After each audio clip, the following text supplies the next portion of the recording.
show that cuts to the truth, no matter how painful it might be, and no BS. Citizen Smith, Citizen Smith, Citizen Smith. Here's a man who would not take it anymore. A man who stood up against the scum, the dogs, the filth. Here is someone who stood up. It's time for Citizen Smith.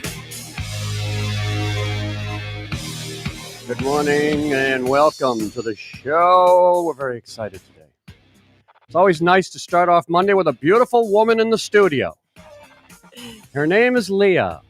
How are you, Leah? I'm good. How are you today? So, Leah, let's just cut to the chase. Welcome to Citizen Smith, live every weekday, 9 a.m. to 9:30 here at TalkCast PDX. Recruited you from the stage. Yes. Thank you for having me. The exotic dancing stage. And every now and then, me and my friend, I'll just refer to him as Big C.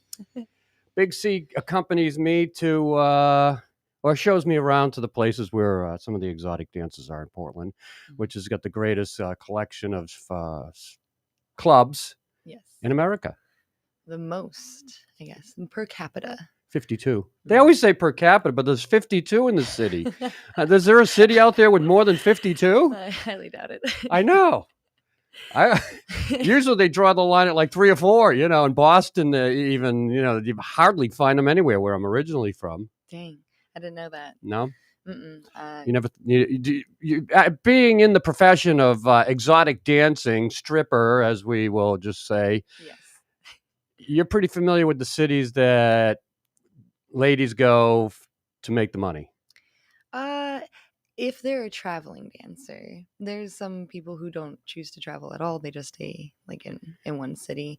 Mobile. Yeah, but most people that I know that like live here in Portland or in Las Vegas typically travel.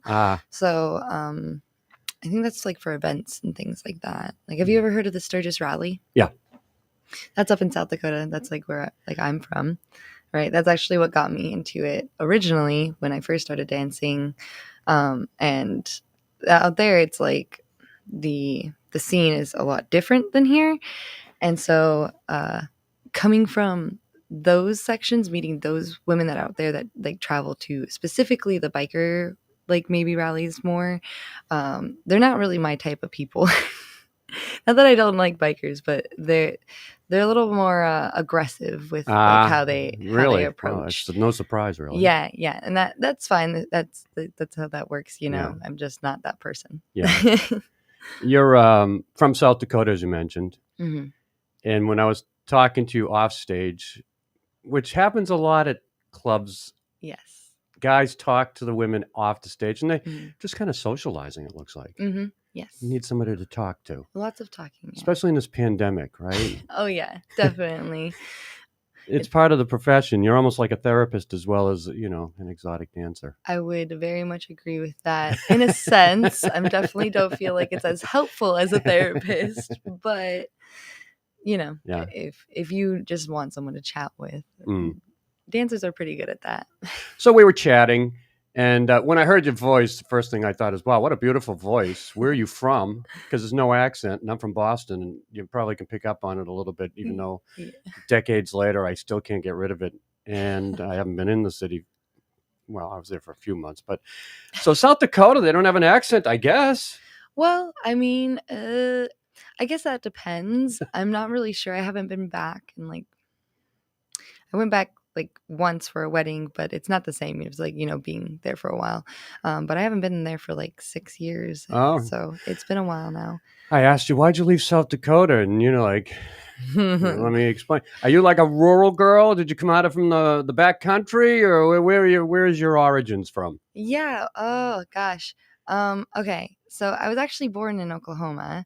So my mom moved to South Dakota to be with family, and we were in Pierre, South Dakota, which outsiders call it Pierre because it's French. Yeah. But no one there is French.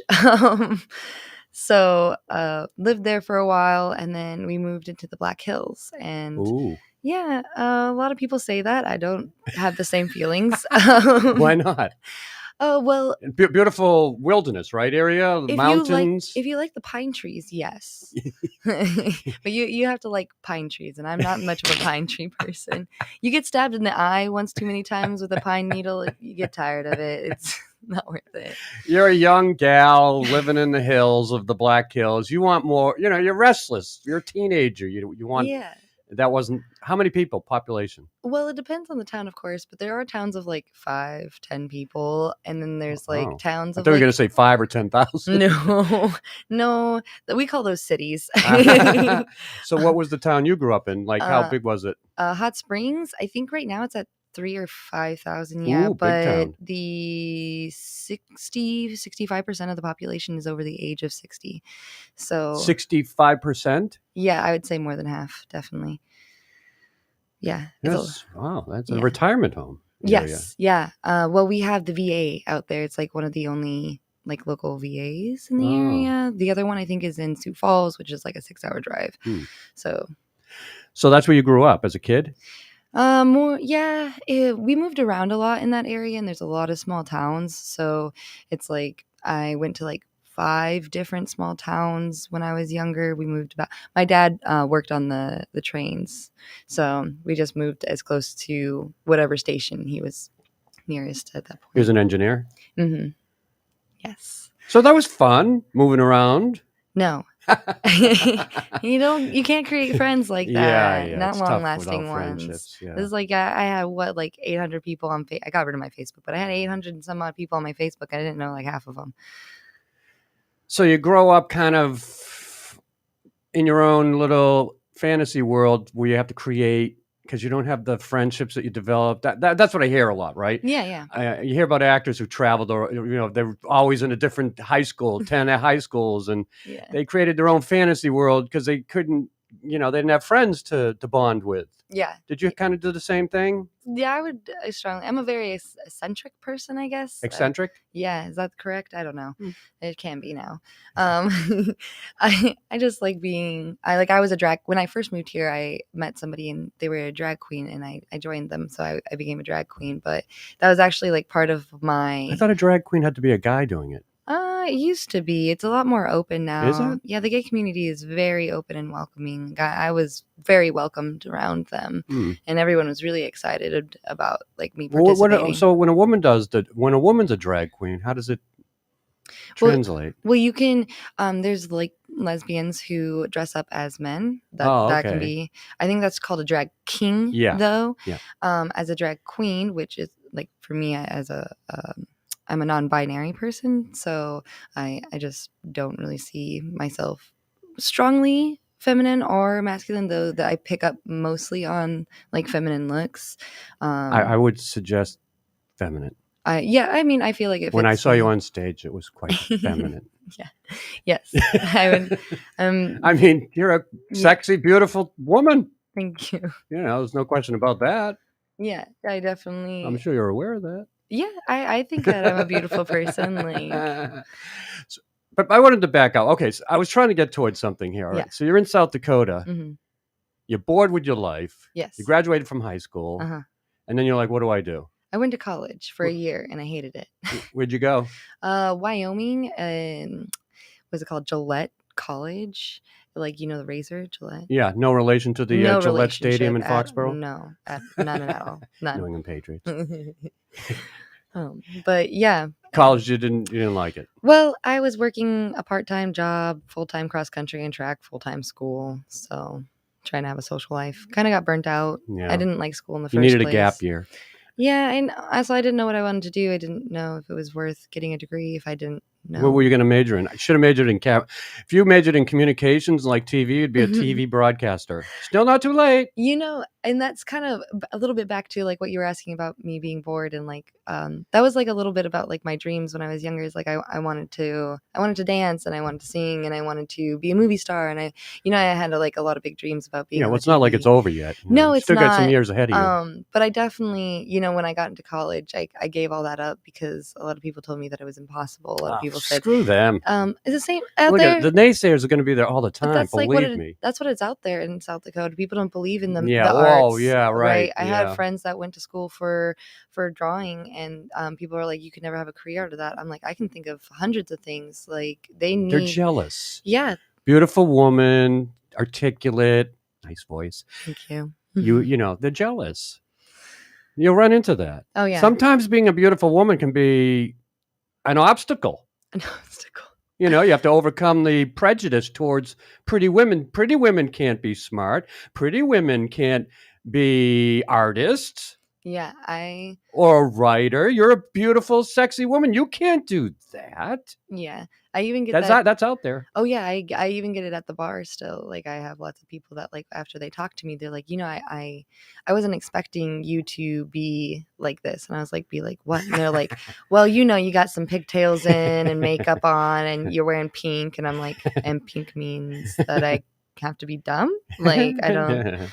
I think it's something that you'll always get. Well, as you mature as a woman, you'll realize your strengths and how to overcome those kind of antagonistic remarks and prejudices. It's an ongoing battle to prove yourself in life. Definitely. And so you're in South Dakota, you quit college after 1 year. Yeah. And you decide, I'm going to go to Portland. Yeah. That was the next big step. Yeah, it the was. big Rose City step. That one was actually kind of a hard one. Because after college, I had like a little bit of like sad mellow mood. I was upset. I thought I was supposed to go to college and graduate. Everything got derailed, but it was your choice. Yeah, it was my choice. So like I felt like I was a failure in a sense, going through that. Like you're supposed to. Was your father upset? No, my parents weren't really upset. Whatever, they're good that they're flexible. You're not ready for it now. Yeah, and I said, a gap year. People do it. I mean, neither one of them went to college, so I think they know that you can make it without. But I think their hopes were that we would all go to school and get a career, like any parents, right? I think a lot of people think that way. Especially like here in Portland, like the schools here always packed, like with people. People are always going back to school. I don't know how many people I know, dancers even, like I think half of them are going back to school right now. That's good. So, school is a big thing here, especially PSU. Portland State University for those listeners outside. By the way, the phone number is 503-744-7022. Maybe we'll get a phone call. You never know. Or a chat. You can chat live with Leah. We're talking about the life of an exotic dancer and her life getting to Portland. I'm always curious about the gals on the stage, where they come from, how they got there. It's not your everyday profession. No. It takes a lot of courage, I would think, to get on stage. When did you first get on stage, and what was your reaction? Was it Portland? No, it wasn't. It was South Dakota. Oh, that's right. You were saying before you were there where you did it. So, so did it happen after you left college? Yes. Yeah.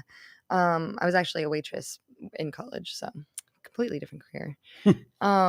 But it was 2019, August, and I decided to do the Sturges rally.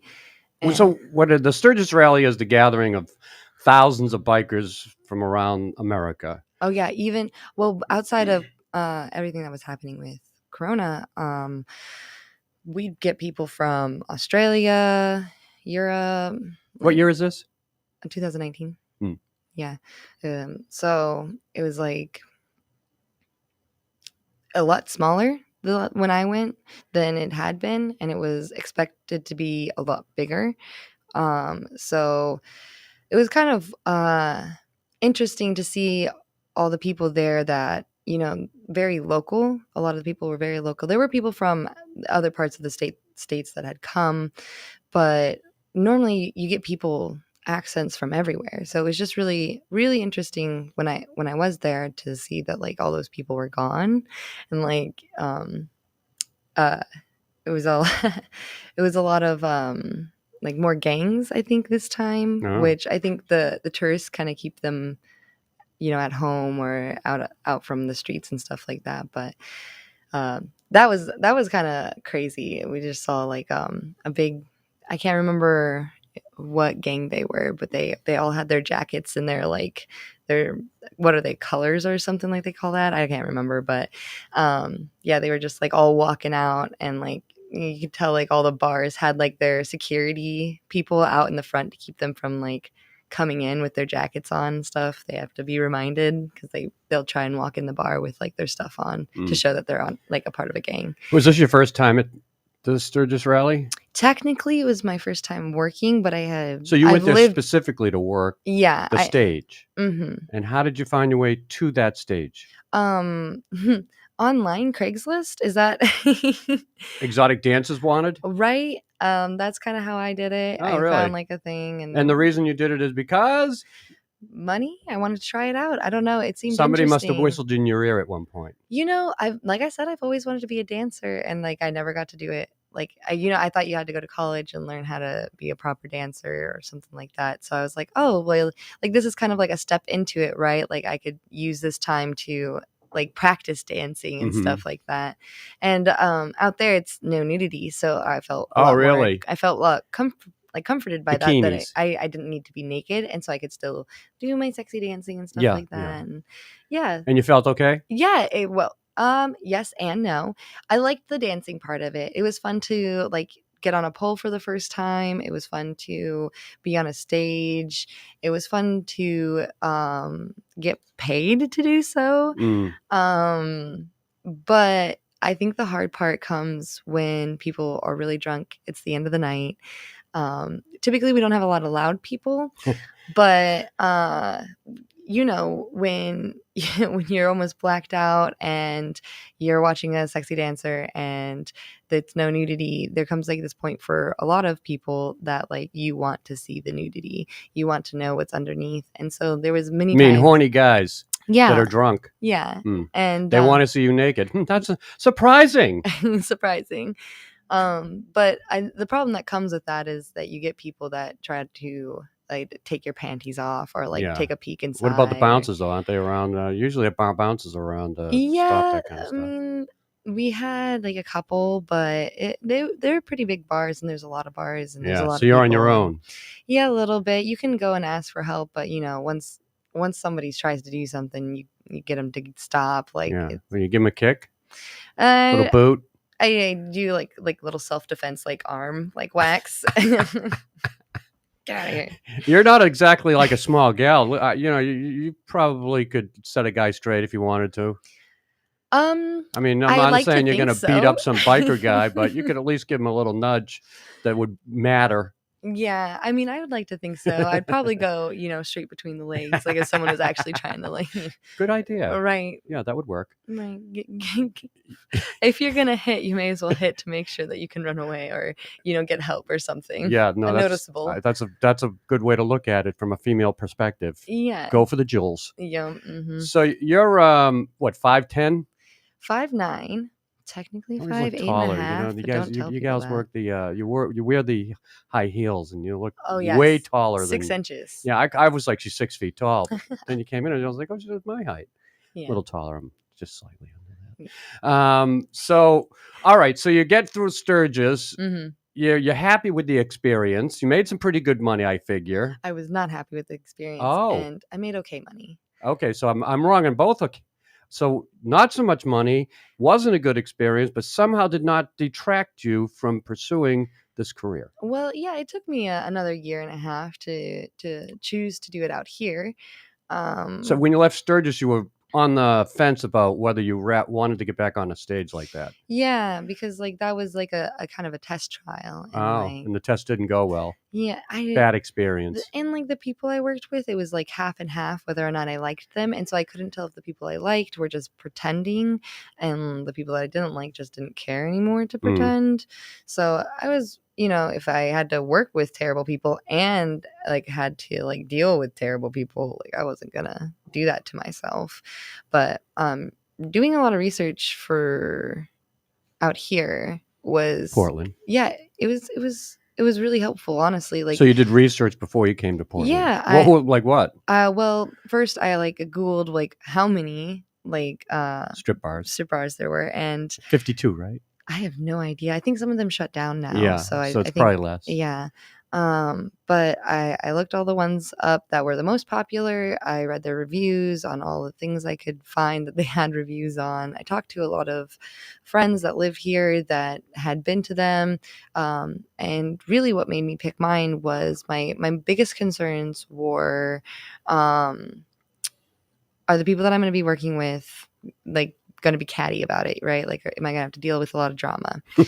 Are the customers that come in going to be really crazy, or like, a little more calm? Those were like, some things that I really want to know. And then, of course, like, is it going to be worth going, right? Because like, you can go to a strip club, but the strip club could be way out in the boondocks and no one shows up, right? So it's like, I wanted it be centralized somewhere where I knew I could make a decent amount of money, at least, starting out. And so I found that. So Portland, you've been here how long? I've been living here in Oregon for 6 years now, since 2016. And then I've been living here in Portland since 2018. So. And the clubs overall, you're happy with? Yes. Yeah. You met good gals to work with. Oh, yeah. It's not catty. No, it's great. The money's good. Yes. The men are gentlemen for the most part. Most part. Very well-behaved men in Portland. Oh, yeah. Well, again, for the most part. Yeah, there's always the bad apples. Yeah, the bad apples are everywhere. You always get that one old guy that wants to say, hey, will you come on my podcast? It's funny, Justin. Come on. And then I said yes. See, that's good. You did say yes. You also said you were interested to do podcasting. Yeah, I've been, like I said, like, my biggest dream was to like be on, like, in the spotlight a little bit somehow. And so I started a Twitch account, and I've been streaming on and off again for about 2 years now. And what do you stream? I like video games, but I also like cooking, and I also like vlogging. I do multiple things. You're a good video game player? I think so, but this guy over here, Justin, he's like a freak. Like 3 a.m, he's playing some kid in Tokyo. What games do you play? I play Genshin Impact, World of Warcraft. Well, not World of Warcraft anymore. I used to. League of Legends sometimes. I was like, what games am I playing? What is this one? It's like something Quest. What's your Twitch channel called? It's Leah's Lifestyle. Okay. Yeah. And then you also do cooking on it. Sometimes, yeah. I like to cook randomly, like meal prep and stuff. So yeah. Does a girl from South Dakota really know how to cook? When I first moved here, that answer would definitely be no. But over like the last 2 years of my life, I've been trying. Yeah, you teach yourself. Yeah. And then you show people how you're learning. Yeah. Fun. Yes. We all make mistakes, as Julia Child said. Don't be afraid. I like that. I haven't ever heard that before. Yeah, Julia Childs was one of the original, celebrity chefs back in the 60s from Boston. That's really cool. And Julia, there was a movie about the gal who was duplicating what Julia Child cooked and looked to cook every single one of them. What? Yeah, it's a great movie. It's a true story, too. And she wrote a journal and did a Twitch page or tweeter. A tweeter? Yeah, I don't know. A Twitter? Twitter. A tweeter. A tweeter. A twitcher. And I said a tweeter. And it's a good movie. Julia, right? I believe that what it was. I watched it twice. I absolutely loved it. Dang, I'll have to watch it sometime. Yeah. So, all right. So podcasting then is in your realm of interests, and that's why I brought you on too. I was like, hey, we produce local podcasts for Portland. We're a Portland portal of podcasts. Really and cool. You were interested. So let's just brainstorm. What shall we do with Leah? For a podcast? If I did a podcast. Video, of course, because you're very beautiful. Niche-y. I think you're niche now. Well, I say we do the lifestyle with the food and a little bit of everything. Today on Leah's podcast, we're going to cook something. Make some salsa. Here's a recipe I found, and I'm going to show you. You got to have a twist, Leah. Like if you do a cooking segment, at the end of the cooking segment, you got to do like a dance or something weird. Yeah. You got to have something to suck people into that. Dance. We got to put do something. You could have like a pole in the back. Yeah, there you go. And then every time I finish doing something, I'll be like, Perfect. "Yay, But I you could did bring it." on your fellow exotic dancers, which would be enthralling for the audience, especially yeah. men. And they'll be a guest. And but they don't talk about exotic dancing and sex. They talk about food or playing a video game. what Is they it- do in their real life. Yeah. Here's another episode of Leah's dance pole cooking show. Yeah. And you just The get real- up there and spin That's it kind of a around. short form thing. We're talking, a 30-minute program. Yeah, you could do that. the life of the real life of a stripper. What is it? The real housewives, but it's like the real the real stripper lives. Yeah. Of Portland. Yeah, Portland. From poll to podcast. From pool to podcast. I love that. I just came Oh, up that with was it. Good. That was good. I think we got our name. Woo. Get working on the logo, Justin. I love that. Yeah.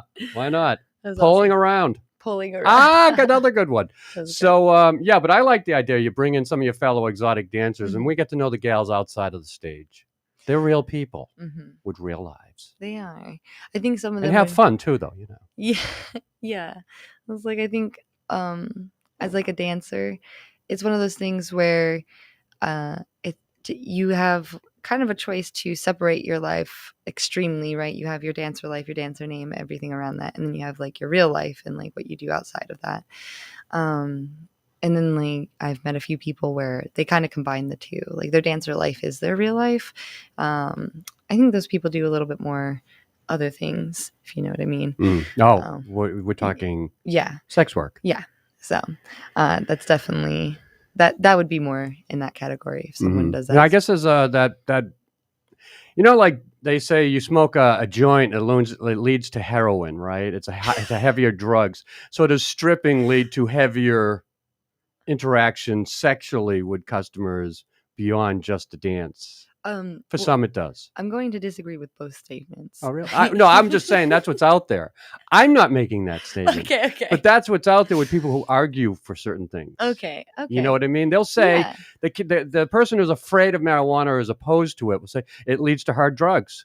Right. Or, somebody will say, well, if they're dancers, they must be doing sex too. Right. Because So like one leads to the other. So if you drink beer, you definitely drink liquor. That does happen, yeah. Yeah. Well, not everyone. Not everyone. But yeah. Some people, yeah. Not true. Yeah. It's possible. Yes, it can happen. Yeah, maybe a lot of people do it, but I guess the money's enticing for some. yeah, and I think like the big thing with it is what's your comfortability level, right? Some people like sex is something that makes them feel really good. It's like waking up and having coffee. It's just something that's natural Or for tea. them. Or tea. Yeah, it's like for them it's their hobby or it's like something they enjoy doing. Yeah. I figure everybody enjoys sex a little bit. Yeah, but sex work is different, right? Yeah, 'Cause right. It's more of an acting role more than it is of you can have times when you enjoy it. I think, especially if you're very picky about your clients, but then it becomes like the situation where your clients become your relationships, right? So, that happens. mhm. The client becomes the relationship. Yeah, Do they end up getting married? Some of these. I don't know. I've never met anyone who's married out of that, but I'm sure it's happened before. Some may say, relationships are a matter of not only sex, but financial standing, right? This supports each other, whether one way or the other, the man supporting the woman financially usually that's what happens. But, 50 money years is ago, yes. involved, I mean, in some respects, hey, I'm going to buy a beautiful home for us. Without that, you might not have the woman. It's a financial arrangement as it is a romantic one. Well, I find that my parents were most happiest when we were poor. Ah. I think money is Yeah, well, that's money's good. That's good. real love. right, but it's like you need to be able to connect with somebody. You need to be able to listen to them, be able to be willing to be listened to.